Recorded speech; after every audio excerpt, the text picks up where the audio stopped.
दोस्तों नमस्कार, मैं एडवोकेट चंद्रशेखर पराशर आप सभी का अपने YouTube channel law for layman में एक बार फिर से स्वागत करता हूं। इस चैनल पर हमने दिल्ली के प्राइवेट स्कूलों में काम कर रहे एम्प्लॉयज़ की सर्विस कंडीशंस को के अलग अलग पहलुओं को लेकर के वीडियोस की एक सीरीज़ शुरू की हुई है, जिसके अंतर्गत हमने अभी तक एम्प्लॉयज़ के अपॉइंटमेंट, सिलेक्शन,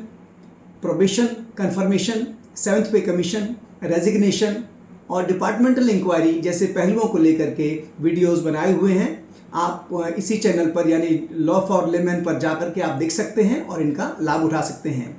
आज हम एक ऐसे ही आपके सर्विस कंडीशन का पहलू पर एक वीडियो लेकर के आए हैं, जिसका शीर्षक है suspension of the employ and its consequences. जब भी किसी एम्प्लॉय को सस्पेंड किया जाता है, वह अचानक वो घबरा जाता है, वो उसके लिए एक शॉक लगता है और उसको पता नहीं होता है कि वो क्या करे, और वह इधर उधर अपने दोस्तों से या लोगों से जानकारी प्राप्त करना शुरू करता है, वीडियोस देखना शुरू करता है। लेकिन उसको आम वीडियो तो मिल जाते हैं, आम जानकारी तो मिल जाती है YouTube पर, लेकिन दिल्ली स्कूल एजुकेशन एक्ट और रूल्स के तहत जो प्रोविजंस दिए गए हैं उसके बारे में पूर्ण जानकारी नहीं होती है और वह आगे अपना डिफेंस तैयार नहीं कर पाता है। तो आज हम कोशिश करेंगे आपके सस्पेंशन से जुड़े हुए आपके सभी सवालों और शंकाओं का समाधान करने के लिए। तो आप हमसे जुड़े रहिए और आइए चलिए वीडियो शुरू करते हैं। सबसे पहले प्रश्न उठता है कि सस्पेंशन होता क्या है। सस्पेंशन का प्रावधान Delhi school education act and rules के रूल नंबर 115 में दिया गया है, लेकिन यहाँ पर सस्पेंशन को डिफाइन नहीं किया गया है। सस्पेंशन की डेफिनेशन के लिए हमें CCA रूल्स यानी कि central civil services classification control and appeal rules का सहारा लेना पड़ता है। वहाँ पर सेक्शन 10 रूल 10 के मुताबिक इस सस्पेंशन को जो डिफाइन किया गया है, वह किसी भी कर्मचारी को जब उसके खिलाफ कोई विभागीय कार्रवाई या कोई क्रिमिनल केस चल रहा हो या कोई छानबीन चल रही हो, तो उस दौरान उसको उसके कार्य क्षेत्र से या कार्यस्थल से अलग रखने के जो ऑर्डर है उसको सस्पेंशन कहा जाता है। इस दौरान उसको उस एम्प्लॉय की उसकी जो शक्तियां हैं या उसकी जो पावर्स हैं उनको भी स्थगित रखा जाता है, और इसमें ये एम्प्लॉय को उसके कार्यस्थल से भी आने को, ऑफिस आने को भी रोक दिया जाता है। दरअसल सस्पेंशन का पर्पस एक निष्पक्ष व न्यायपूर्ण एक इंक्वायरी को कंप्लीट करना है, ताकि एम्प्लॉय के साथ भी कोई अन्याय ना हो और जो है मैनेजमेंट का भी जो है वो मतलब बना रहे, ताकि कोई इनडिसिप्लिन मैनेजमेंट के अंदर ना कर सके। तो दरअसल इसका मकसद होता है कि वह एम्प्लॉय ताकि सबूतों से या गवाहों से कोई छेड़छाड़ ना कर सके। दोस्तों, एक तरीके से देखा जाए तो यह सस्पेंशन एम्प्लॉय के लिए भी फायदेमंद होता है, क्योंकि इस दौरान वह अपने नॉर्मल ड्यूटी नहीं कर रहा होता है और अपना सारा ध्यान अपने डिफेंस को तैयार करने में लगा सकता है। तो दूसरा प्रश्न उठता है कि वो कौन सी परिस्थितियां हैं या वो कौन से कारण और किसी एम्प्लॉय को कब और क्यों सस्पेंड किया जा सकता है। तो इसका प्रावधान रूल 115 में दिया गया है, वो परिस्थितियां जिनके होते हुए एक एम्प्लॉय को सस्पेंड किया जा सकता है। तो वो परिस्थितियां शॉर्ट में इस प्रकार दी हुई हैं। जहां पर कर्मचारी के खिलाफ अनुशासनात्मक कार्रवाई चल रही हो या चलाया जाना विचाराधीन हो। बी, जहां किसी आपराधिक मामले में उसके खिलाफ कोई छानबीन या कोर्ट में मुकदमा चल रहा हो। सी, जहां पर उस पर गबन का आरोप लगा हो, यानी कोई फंड्स या कोई ग्रांट्स या एड वगैरह को उसने इधर उधर किया हो। और डी, जहां उस पर स्कूल के किसी छात्र या दूसरे कर्मचारी के साथ क्रूर व्यवहार का आरोप लगा हो, यानी किसी स्टूडेंट को कॉर्पोरल पनिशमेंट दी हो एक ज़रूरत से ज़्यादा, या मार पिटाई अपने कलीग के साथ किया हो। और ई है, उस पर किसी अभिभावक या गार्जियन या कर्मचारी के साथ दुर्व्यवहार का आरोप लगा हो, यानी किसी के साथ बदतमीजी, गाली गलौज या कोई अपमानजनक या बेइज्जती करने वाले ऐसे कोई कमेंट या ऐसे कोई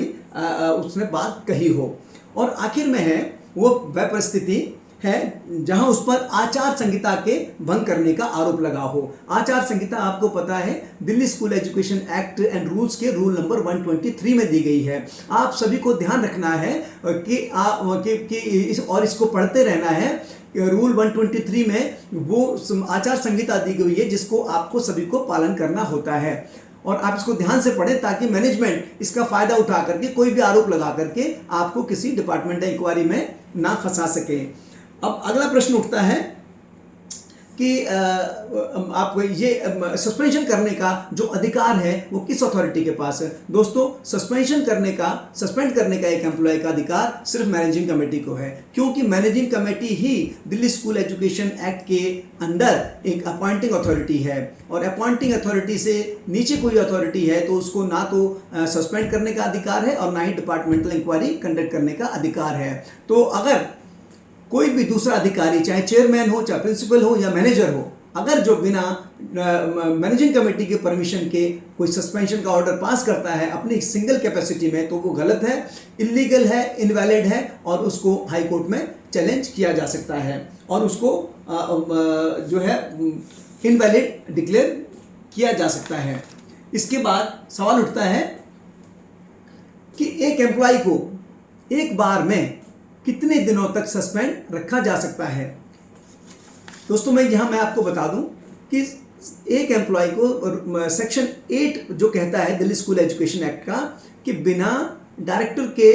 पूर्वानुमति के किसी भी एम्प्लॉय को सस्पेंड नहीं किया जा सकता, और कुछ खास परिस्थितियों में अगर जो सस्पेंड करना पड़ता है तो वह सस्पेंशन केवल 15 दिनों तक वैलिड रहता है, और उसको अगर आगे बढ़ाना है तो डायरेक्टर की पूर्वानुमति यानी कि प्रायर जो परमिशन लेना ज़रूरी होता है। और इस तरीके से बढ़ाया गया जो सस्पेंशन है केवल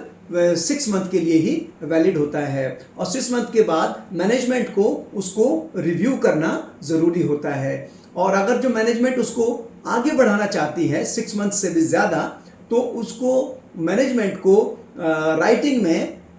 जेन्युइन और सॉलिड रीजंस बता करके ही उसको आगे बढ़ाया जा सकता है। तो आप जो है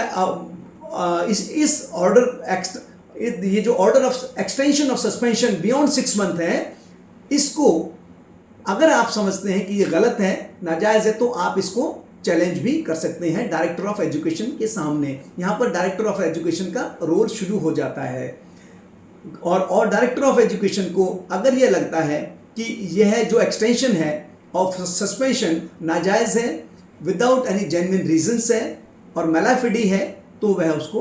रिवोक भी कर सकता है और वह उसको हटाने का डायरेक्शन भी दे सकता है कि भाई आप इंक्वायरी कर लें, लेकिन एम्प्लॉय को का सस्पेंशन वापस लें और उसको वापस नौकरी पर लें, और इंक्वायरी चल सकती है बिना सस्पेंशन के भी। तो अगर आपको लगता है कि डायरेक्टर ऑफ एजुकेशन ने भी कोई जेन्युइन रीज़न ना बताए दोनों पक्षों को सुनने के बाद, लेकिन उसने कोई जेन्युइन रीज़न, कोई डिटेल्ड ऑर्डर या स्पीकिंग ऑर्डर पास किए बिना, या आपको पूरा सुने बिना, आपके डॉक्यूमेंट्स पूरे कंसिडर किए बिना ही कोई ऑर्डर पास कर दिया है, तो इसको भी आप चैलेंज कर सकते हैं दिल्ली हाई कोर्ट में by way of A writ petition. और हाई कोर्ट या तो उस ऑर्डर को, order of extension of suspension beyond 6 month की मैं बात कर रहा हूं, उस ऑर्डर को या तो हाई कोर्ट खुद सेट असाइड कर सकता है, या डायरेक्टर ऑफ एजुकेशन के पास इसको रिमांड बैक किया जा सकता है to reconsider the order passed by the director of education. इसके बाद इसमें अगला सवाल उठता है कि सस्पेंशन अलाउंस कितना और कब तक मिलता रहता है। तो दोस्तों, आप जानते हैं सस्पेंशन अलाउंस एक सस्पेंडेड एम्प्लॉय का गुजारा भत्ता होता है, यह उसका अधिकार होता है, और यह उसको उसकी basic salary plus DA plus दूसरे अलाउंसेस को मिला करके दिया जाता है, जो बेसिक सैलरी का 50% होता है, और यह 6 मंथ तक वैलिड होता है, जिसके बाद मैनेजमेंट को उसे रिव्यू करना होता है, और रिव्यू करने के बाद इसको 75% तक बढ़ा दिया जाता है, और कुछ खास केसेस में इसको 50% ही रखा जाता है। तो अब सवाल उठता है अगला सवाल उठता है सस्पेंशन को लेकर के कि क्या सस्पेंशन के दौरान सस्पेंडेड एम्प्लॉय से उसकी रेगुलर ड्यूटी कराई जा सकती है।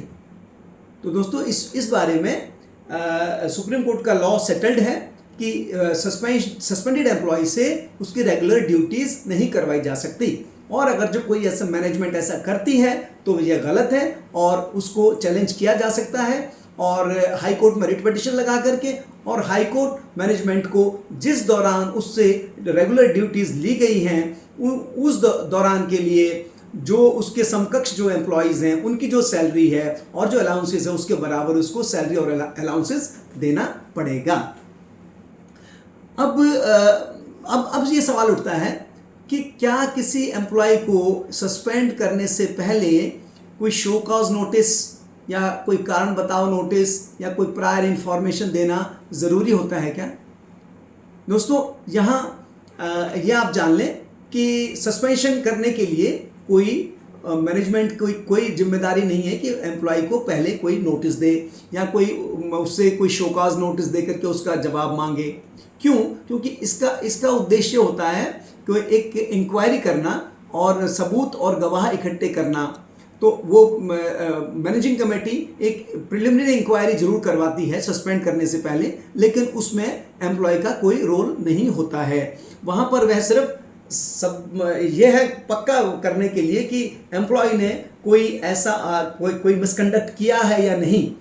वह अपने मैनेजिंग कमेटी अपने आप को आश्वस्त करने के लिए यह प्रिलिमिनरी इंक्वायरी करवाती है, और उसमें लेकिन एम्प्लॉय का सस्पेंडेड एम्प्लॉय का या एम्प्लॉय टू बी सस्पेंडेड का कोई रोल नहीं होता है। तो अब मैं आपको बताता हूँ कि अब सवाल ये उठता है कि क्या सस्पेंशन अपने आप में कोई पेनल्टी है? दोस्तों सस्पेंशन वैसे देखा जाए ऊपरी तौर पर तो कोई पेनल्टी नहीं है, लेकिन ये एक पेनल्टी से कम भी नहीं है, क्योंकि इस दौरान इस सस्पेंशन केवल उसका आर्थिक नुकसान ही नहीं होता है, बल्कि सस्पेंशन के बहुत ही एक एम्प्लॉय के सामाजिक और मनोवैज्ञानिक और उसकी जो मान प्रतिष्ठा है उसके ऊपर भी गहरी चोट लगती है, और लोगों की नज़रों में वह एक तरफ से एक गिल्टी लोग उसको समझते हैं कि भी कुछ ना कुछ गलत किया होगा। तो इस तरीके से ये जो वैसे देखा जाए तो ये नहीं है, लेकिन यह पेनल्टी भी है अपने आप में। अगला सवाल उठता है, क्या इंक्वायरी से पहले, क्या हर एक इंक्वायरी से पहले सस्पेंड करना ज़रूरी होता है? तो दोस्तों इंक्वायरी ज़रूरी नहीं है कि इंक्वायरी से पहले हर एम्प्लॉय को सस्पेंड किया जाए। केवल उन खास केसों में सस्पेंड किया जाना चाहिए जहां पर मैनेजमेंट को लगता है कि एम्प्लॉय गवाहों से या इन्वेस्टिगेशन में या इंक्वायरी में गवाहों से या डॉक्यूमेंट से कोई छेड़छाड़ कर सकता है। इसलिए सुप्रीम कोर्ट ने कहा है कि इस पावर को स्पेयरिंगली इस्तेमाल किया जाना चाहिए और बिना सस्पेंड किए भी इंक्वायरी करवाई जा सकती है। सुप्रीम कोर्ट कहते हैं कि there is a difference between power of suspension and need of suspension. तो यह मैनेजमेंट को ऑब्जेक्टिवली और निष्पक्ष होकर के यह फैसला लेना होता है कि एम्प्लॉय को इंक्वायरी के दौरान सस्पेंड रखा जाए या सस्पेंड किया जाए या ना किया जाए। केवल अपने अहम की तुष्टि या एम्प्लॉय को जो है उसके दुर्भावना से आप जो है उसको सस्पेंड नहीं कर सकते हैं, और बिना सस्पेंशन के भी इंक्वायरी की जा सकती है, या inquiry without extension of suspension 6 महीने के बाद उसको रिवोक करके भी इंक्वायरी करवाई जा सकती है। तो इस तरीके से दोस्तों हमने देखा कि आपके कुछ सवालों का, महत्वपूर्ण सवाल जो आपके दिमाग में आते हैं उनका हमने जवाब देने की कोशिश की है। और भी अगर आपके दिमाग में कोई सवाल हैं, कोई शंकाएं हैं सस्पेंशन को लेकर के, तो आप हमसे संपर्क कर सकते हैं नीचे दिए गए नंबरों पर। और आखिर में आपसे अपील है, अगर ये वीडियो आपको अच्छा लगा,